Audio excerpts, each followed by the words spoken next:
네, 성도 여러분 안녕하십니까? 오늘 일요일 아침에도 이렇게 말씀을 듣기 위하여서 이 영상을 틀어주신 모든 분들을 환영합니다. 네, 어제 토요일에 이어서 오늘 율법과 복음, 십자가 후의 율법과 복음에 대한 내용으로 함께 공부해 보도록 하겠습니다. 그 전에 우리 어제 썼던 내용 잠깐 복습해 보도록 하겠습니다.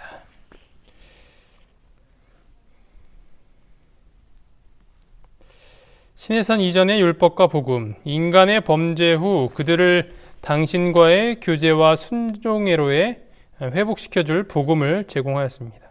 이 복음은 여자의 후손인 구주를 통한 구속의 약속으로 이루어졌습니다. 그분께서는 언젠가 오셔서 악을 물리치고 승리하실 것이었습니다. 동물의 희생이 구주의 속죄의 죽음을 상징한다는 사실을 믿고 용서를 받았습니다. 하나님의 은혜는 아담과 하와가 범죄했을 때 즉시 작동하기 시작하였습니다. 시내산에서의 율법과 복음, 십계명과 복음 사이에는 밀접한 관계가 있습니다. 하나님께서 성소 건축에 관계되는 의문의 율법의 대부분은 시내산에서 주셨습니다. 피 흘리는 희생 제물은 인간을 구원할 그분의 대속의 죽음을 가리켰습니다. 자, 오늘은 십자가 후의 율법과 복음의 내용을 공부해 보도록 하겠습니다. 그리스도의 죽음은 이 의문의 율법을 폐하게 되었어요. 여기서 이 의문의 율법이란 의식과 관련된 법을 이야기합니다.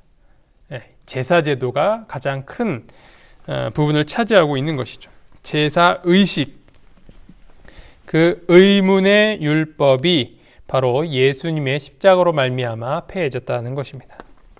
그러나 도덕적인 율법은 아직도 유효하다는 것을 우리가 기억해야 됩니다. 그것은 바로 십계명이죠. 여기서 폐하여졌던 율법은 의문의 율법이지 십계명의 율법이 아니라는 사실을 우리는 기억을 해야 합니다. 다니엘은 이미 예수님의 죽음으로 말미암아 그 모든 것이 그치게 될 것이라고 예언을 하였습니다. 다니엘서 9장 27절, 그가 장차 많은 사람들과 더불어 한 이레 동안의 언약을 굳게 맺고 그가 그 이레의 절반에 제사와 예물을 금지할 것이며, 이렇게 설명을 하고 있죠. 그래서 이 한 이레 동안의 언약을 굳게 맺고 그가 그 이레의 절반, 이때가 언제냐?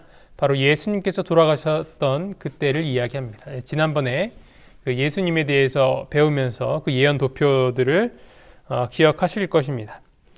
그때 어떤 일이 일어났는가? 제사와 예물을 금지할 것이다. 이 내용이 벌써 나와 있는 것이죠. 이 제사와 예물이 왜 금지되었는가? 왜 폐지되었는가? 그것은 바로 예수님께서 돌아가셨기 때문입니다.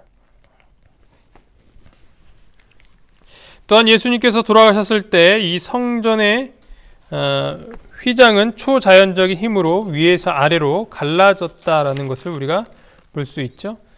마태복음 27장 50절, 51절을 보면 예수께서 다시 크게 소리 지르시고 영원히 떠나시니라. 이에 성소 휘장이 위로부터 아래까지 찢어져 둘이 되고 땅이 진동하며 바위가 터졌다라고 기록을 하고 있습니다. 이것은 성전 봉사의 영적인 의미가 종료되었다는 것을 말해줍니다. 이 의문의 율법이 그리스도의 죽음 이전에 중요한 역할을 담당했던 것은 분명합니다. 그러나 이 히브리서 10장 1절에 있는 말씀처럼 율법은 장차 올 좋은 일의 그림자일 뿐이요 참 형상이 아니므로 해마다 늘 드리는 같은 제사로는 나아오는 자들을 언제나 온전하게 할 수 없느니라 라고 기록을 하고 있죠. 그래서 여기서 말하는 율법이 무엇인가? 바로 의문의 율법, 이 제사제도에 대한 것이죠. 그래서 이 구약 제사제도는 하나의 모형이 되는 거예요. 그래서 그 모형이 이 원형이신 예수 그리스도께서 오셔서 그것을 완전히 이루셨을 때 더 이상 그 모형은 필요가 없게 되는 것입니다. 그래서 그것들을 설명을 하고 있는 것입니다. 의문의 율법은 그리스도의 십자가로 말미암아 다 폐해졌던 것입니다. 왜냐하면 원형이 왔기 때문에 더 이상 모형은 필요 없게 되는 것입니다. 그것은 일시적인 목적을 위해서 진행되었던 것입니다. 예수님께서 십자가에 돌아가실 때까지만 유효했던 것이 바로 이 의문의 율법이었던 것입니다. 그리스도께서 운명하셨을 때 이 의문의 율법의 효력은 끝이 나게 됩니다. 그분의 속죄의 희생은 모든 죄에 대하여 용서를 제공하신 것입니다.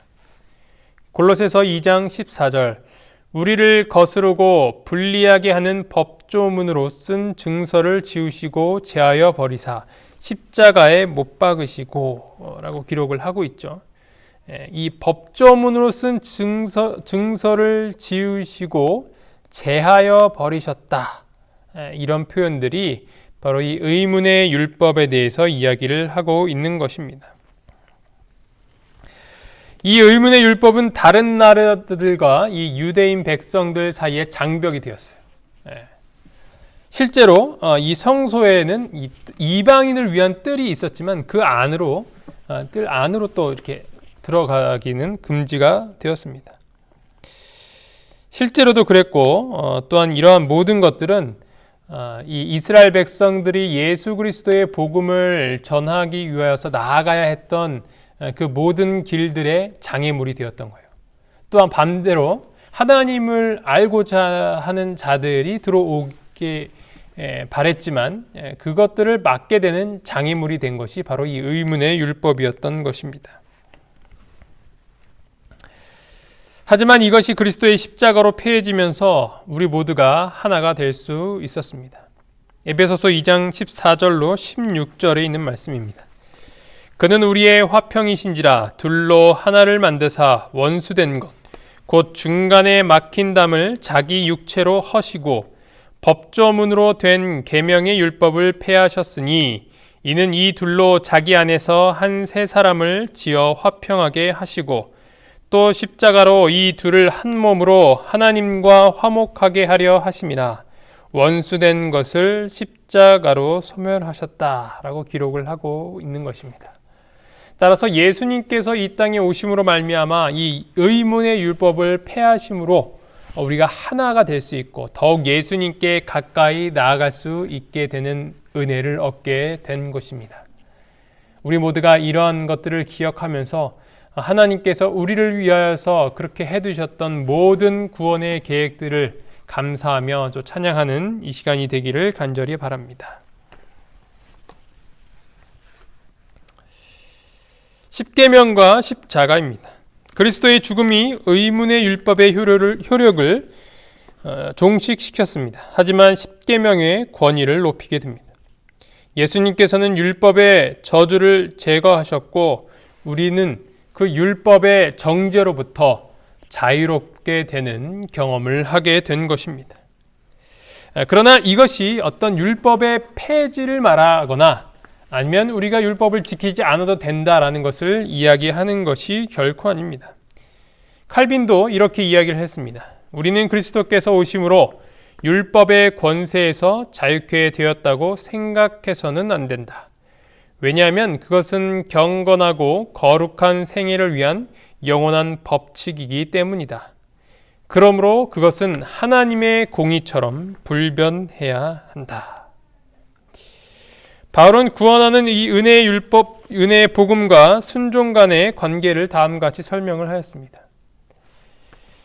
로마서 6장 13절 14절 또한 너희 자체를 불의의 무기로 죄에게 내주지 말고 오직 너희 자신을 죽은 자 가운데서 다시 살아난 자 같이 하나님께 드리며 너희 지체를 의의 무기로 하나님께 드리라.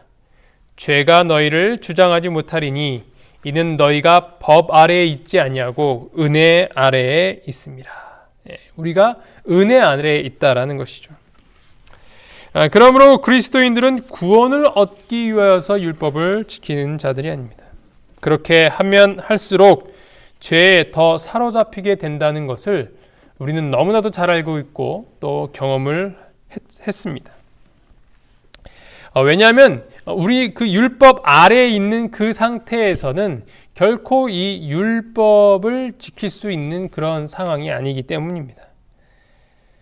그래서 우리는 그 율법 아래에 있을 때 항상 계속 정죄 아래에 있게 되고 너는 죄인이다라는 그 소식만 듣게 되는 것이죠. 좌절과 절망과 죄책감 속에서 헤어나지 못하는 이 상태가 바로 율법 아래에 놓여 있는 상태인 것입니다. 그러나 우리가 은혜 아래에 있게 되면 상황은 전혀 달라집니다. 그때 우리는 정죄에서 벗어나게 되는 것입니다. 로마서 8장 1절 그러므로 이제 그리스도 예수 안에 있는 자에게는 결코 정죄함이 없나니 그리고 그것을 정복할 힘을 또한 얻게 됩니다. 그러므로 우리가 그의 죽으심과 합하여 침례를 받음으로 그와 함께 장사되었나니 이는 아버지의 영광으로 말미암아 그리스도를 죽은 자 가운데서 살리심과 같이 우리로 또한 새 생명 가운데서 행하게 하려 함이라. 우리가 이 새 생명 가운데서 살도록 해주시는 그 힘을 우리는 얻게 되는 것입니다. 또한 바울은 이렇게 이야기를 합니다. 로마서 10장 4절 그리스도는 모든 믿는 자에게 의를 이루기 위하여 율법의 마침이 되시니라. 이 예수님이 율법의 마침이 된다는 것이죠. 그분의 사랑의 그 십자가를 통하여서 율법의 마침, 그것이 절정을 이룬다라는 것입니다. 우리는 우리 안에서 죄인이지만 예수 그리스도 안에 있을 때 그분의 입혀주시는 의를 통하여서 우리는 의인이 될 수 있게 되는 것입니다. 그러나 우리는 또한 이러한 말씀을 기억을 해야 할 것입니다. 그런즉 우리가 무슨 말을 하리요? 은혜를 더하게 하려고 죄에 거하겠느냐? 은혜를 더하게 하려고 죄에 거하겠느냐? 그렇지 않다라는 것입니다. 은혜를 경험했으니 우리는 더 이상 죄를 짓지 않게 되는 것입니다. 오히려 이 은혜는 순종의 능력과 죄에 대한 승리를 가능케 하는 능력을 공급해 주는 것입니다. 로마서 8장 4절 육신을 따르지 않고 그 영을 따라 행하는 우리에게 율법의 요구가 이루어지게 하려 하심이니라. 그리스도의 죽음은 율법을 확대시켰고 또한 그 권위를 높이셨습니다. 만일 십계명이 변할 수 있는 것이었다면 그래서 그들이 지었던 죄가 용서되는 것처럼 취소되는 것이었다면 예수님께서는 굳이 십자가에 달려 돌아가실 필요가 없었던 것이죠. 그냥 취소하고 내가 그냥 없던 걸로 해줄 테니까 그냥 여기서 다시 살아라고 할 수도 있었습니다. 하지만 그렇게 하지 않으셨던 이유는 그분의 말씀이 율법이기 때문이에요. 그것은 결코 변할 수 없는 하나님의 말씀이기 때문에 그것은 그대로 유지가 되어야 했던 것입니다. 이 율법은 절대적이고 불변하는 것이기 때문에 그것이 부과하는 형벌을 치르기 위해서 죽음이 반드시 요구되었던 것입니다. 그들은 죽어야 했고 그렇게 죽어가고 있는 것입니다. 그런데 그 죽음의 값을 누가 대신 치러준 것이냐면 바로 예수 그리스도라는 것이죠. 그렇게 함으로써 예수님이 우리를 얼마나 사랑하시는지를 몸소 보여주셨던 것입니다. 그래서 이 십자가를 통하여서 하나님의 율법은 더 높이 들어 올려지고 또 하나님의 사랑도 같이 높여지게 되었던 것입니다. 공의와 사랑이 만나는 곳, 그것이 바로 십자가였던 것입니다. 그리스도께서는 십자가에 돌아가심으로써 이 요구를 충족시키셨고 우리는 영생을 얻게 될 수 있었던 것입니다. 이 사실을 오늘 다시 기억하시기를 간절히 바랍니다. 우리는 율법으로 말미암아 죽게 된 그런 존재지만 하나님께서 우리를 사랑하셔서 독생자 예수를 보내시고 그분이 우리를 대신하여 돌아가셨던 그 모습, 그 사랑을 기억할 때 우리가 그분의 사랑에 대한 감사를 기억하면서 동시에 하나님의 율법이 얼마나 대단한 것인지 그것은 결코 변경될 수 없는 것인지를 깨닫게 되는 것입니다. 예수님이 돌아가실 만큼 하나님께서 죽으실 만큼 그만큼 율법은 변할 수 없는, 우리가 반드시 지켜야 하는 하나님의 사랑에 대한 표현인 것입니다. 아들이 죽는 한이 있어도 이 율법은 결코 변경될 수 없다는 것을 보여주신 것. 그래서 우리는 이 율법을 더욱 사랑하고 더 마음에 간직하여서 하나님의 말씀대로 사는 자들이 되어야 할 것입니다. 내일 더 남은 이 내용들을 공부하고 이 율법의, 하나님의 율법에 대한 내용을 마무리 짓도록 하겠습니다.